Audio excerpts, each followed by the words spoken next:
High guys welcome back to my channel. Monster వర్స్కి మరియు Godzilla X కాంగ్కి సంబంధించిన videos మన ఛానల్లో చాలా ఉన్నాయి. ఇన్ కేస్ మీరు ఎవరైనా చూడకపోతే వెళ్ళి చూసేయండి. Godzilla king of the monster వర్స్లోనే one of the best movie. ఈ మూవీలో మనకు మాన్స్టర్ వర్స్లోనే one of the most powerful titan అయిన కింగ్ గిడోరాని పరిచయం చేస్తారు. ఈ మూవీలో ఈ టైటన్ చేసే రచ్చ మామూలుగా ఉండదు. మన గాడ్జిల్లాని ఓడించి కింగ్ గిడోరా ఆల్ఫా అయ్యి అన్ని టైటన్స్ని కంట్రోల్ చేస్తుంది. ఈ కింగ్ గిడోరాకి ప్రతి ఒక్క టైటన్ తల ఉంచుతుంది, ఒక మన గాడ్జిల్లా అండ్ మోత్రా తప్ప. ఎందుకంటే ఇవి ఆల్ఫా టైటన్స్. ఒక విషయం చెప్తా, బాగా గుర్తుపెట్టుకోండి. ఒక ఆల్ఫాకి ఎప్పుడు తల వంచడు. కావాలంటే కొట్టుకొని చస్తారు, కానీ ఒకరి దగ్గర ఒకరు ఎప్పుడూ తల వంచరు. ఈరోజు టాపిక్ ఏంటంటే, మన సబ్స్క్రైబర్స్లో ఒక బ్రో మోహిత్ మున్నా ఈ టాపిక్ మీద వీడియో చేయమని అడిగాడు. గాడ్జిల్లా కింగ్ ఆఫ్ ది మాన్స్టర్స్లో లాస్ట్లో మన గాడ్జిల్లా మళ్ళీ తిరిగి వచ్చి మోత్రా హెల్ప్తో కింగ్ గిడోరాని చంపేస్తాడు. అప్పుడు మాన్స్టర్ వర్స్ అంతటికి మన గాడ్జిల్లా కింగ్ అవుతాడు. అప్పుడు ప్రతి ఒక్క టైటన్ గాడ్జిల్లాకి తల ఉంచుతాయి. ఇన్ కేస్ ఈ సీన్లో మన కాంగ్ ఉంటే గాడ్జిల్లాకి తల ఉంచుతాడా లేదా? ఒకవేళ కాంగ్ గాడ్జిల్లాకి తల వంచకపోతే గాడ్జిల్లా మరియు మిగతా టైటన్స్ కలిసి కాంగ్ మీద అటాక్ చేస్తాయా లేదా అని మోహిత్ మున్నా అడిగాడు. ఈ టాపిక్ని ఇప్పుడు మనం డిస్కస్ చేద్దాం.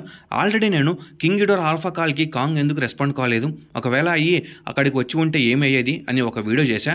చూడడం ఉంటే వెళ్ళి చూసేయండి. ముందుగా ఈ వీడియో అయితే చాలా ఇంట్రెస్టింగ్గా ఉండబోతుంది. ఎవరు స్కిప్ చేయకుండా లాస్ట్ వరకు అయితే చూసేయండి. అలాగే ఈ వీడియో మీకు బాగా నచ్చినట్లయితే లైక్ చేయండి, షేర్ చేయండి, సబ్స్క్రైబ్ చేసుకోండి. ఇక మెయిన్ కంటెంట్లోకి వెళ్దాం. ప్రీవియస్ వీడియోలో మనము ఏం మాట్లాడుకున్నాం? కాంగ్ కింగ్ గిడోరా యొక్క ఆల్ఫా కాల్ విన్నాడు, కానీ దాన్ని కాంగ్ పట్టించుకోలేదు. ఎందుకంటే ఆ సిచ్యువేషన్లో స్కల్ ఐలాండ్లో పరిస్థితులు చాలా దారుణంగా ఉంటాయి. అప్పుడు కాంగ్ స్కల్ ఐలాండ్ని వదిలేసి అక్కడికి పోతే స్కల్ ఐలాండ్ని మిగతా టైటన్స్ అన్ని నాశనం చేస్తాయి అని కాంగ్ అక్కడే ఉంటాడు. అలాగే కాంగ్ ఇలాంటి ఆల్ఫా కాల్స్ పాస్ట్లో కూడా చాలా విన్నాడు, కానీ కాంగ్కి స్కల్ ఐలాండే తన ప్రపంచం, బయట ప్రపంచం కాంగ్కి పెద్దగా తెలియదు. అందుకే కాంగ్ కింగ్ గిడోరా యొక్క ఆల్ఫా కాల్కి రెస్పాండ్ అవ్వడు. ఈ విషయాన్ని Godzilla king of the monsters director అయిన మైకేల్ డాఫ్రే చెప్పాడు. ఒకవేళ కాంగ్ అక్కడికి వచ్చి ఉంటే డెఫినెట్లీ గాడ్జిల్లాకి హెల్ప్ చేస్తాడు, ఎందుకంటే ఏప్స్ అనేవి హ్యూమన్స్ని ప్రొటెక్ట్ చేస్తాయి కాబట్టి.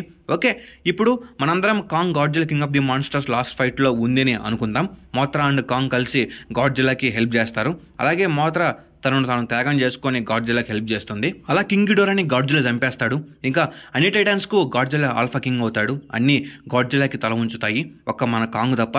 ఎందుకంటే కాంగ్ కూడా ఒక ఆల్ఫా కాబట్టి. ఫస్ట్లోనే నేను చెప్పా, ఎప్పుడు ఒక ఆల్ఫాకి తల వంచడని. అలాగే కాంగ్ ఎప్పుడు ఎవరికి తల వంచడు. అది గాడ్జిల్లా అయినా సరే, మోత్రా అయినా సరే, కింగ్ గిడోరా అయినా సరే. కావాలంటే ప్రాణం పోయే వరకు ఫైట్ చేస్తాడు, కానీ తను మాత్రం ఎవరికి తల వంచడు. ఇంకా ఆ టైంలో గాడ్జిల్లా కాంగ్ మీద అటాక్ చేయడానికి వస్తాడు. ఇన్ కేస్ కాంగ్ గాడ్జిల్లాకి హెల్ప్ చేస్తాడు కాబట్టి వదిలేయచ్చు, లేకుంటే అటాక్ చేస్తాడు. కాంగ్ తన ఒంట్లో ప్రాణం ఉన్నంత వరకు ఫైట్ చేస్తూనే ఉంటాడు. మిగతా టైటన్స్ వచ్చి అటాక్ చేసినా కానీ కాంగ్ చావనైనా చస్తాడు, కానీ గాడ్జిల్లాకి మాత్రం తల వంచడు. అప్పుడు అన్ని టైటన్స్ కలిసి కాంగ్ అనే ఒక క్యారెక్టర్ని మాన్స్టర్ వర్స్లో లేకుండా చేస్తాయి. అలాగే ఇక్కడ ఇంకొకటి కూడా జరగవచ్చు. కాంగ్ వెంటనే అక్కడ నుండి వెళ్ళిపోవచ్చు ఫస్ట్లోనే, లేదా ఇక్కడ మళ్ళీ ఇంకో టైటన్ వార్ కూడా జరగవచ్చు. అదే టైటన్స్ అన్ని డివైడ్ అయ్యే ఛాన్సెస్ ఉంటాయి. ఎలాగంటే కాంగ్ గాడ్జిల్లాకి తల వంచకుండా గాడ్జిల్లాతో ఫైట్కి దిగితే ఇక్కడ కాంగ్కి హెల్ప్ చేసే టైటన్స్ కూడా ఉంటాయి. శత్రువుకి శత్రువు మిత్రుడు అన్నట్టు. కాంగ్ వైపు శిలా, మ్యూటో ఇంకా కొన్ని టైటన్స్ వస్తాయి. అలా మళ్ళీ ఈ ఫైట్ అనేది ఎక్కడికో వెళ్తుంది. ఇక్కడ కాంగ్ గాడ్జిల్లాకి తల అయితే వంచడు. ఆ విధంగా కాంగ్ మీదకు గాడ్జిల్లా అండ్ ఇతర టైటన్స్ ఫైట్కు వెళ్తే కాంగ్ తనలో దమ్మున్నంత వరకు ఫైట్ చేస్తాడు, లేకుంటే గాడ్జిల్లా అండ్ మిగిలిన టైటన్స్ చేతిలో చనిపోతాడు. అక్కడితోనే ఆ క్యారెక్టర్కి ఎప్పుడో ఎండ్ కార్డు పడేది. కాబట్టి అందుకే కాంగ్ని గాడ్జిల్లా కింగ్ ఆఫ్ ది మాన్స్టర్స్లోకి తీసుకురాలేదు. అలాగే కాంగ్ అప్పుడు చాలా చిన్నోడు, 108 feet హైట్ ఉంటాడు. అంతేకాకుండా మనోడికి పెద్దగా ఈత రాదు. స్కల్ ఐలాండ్ చుట్టూ పెద్ద సముద్రం ఉంటుంది. కాబట్టి కాంగ్ అక్కడ నుండి ఇక్కడికి రాలేడు. ఇవన్నీ కేవలం మన ఫ్యాన్ థియరీస్ మాత్రమే. ఓకే, ఇంక ఇంతే వీడియో. ఈ వీడియో మీకు బాగా నచ్చినట్లయితే లైక్ చేయండి, షేర్ చేయండి, సబ్స్క్రైబ్ చేసుకోండి.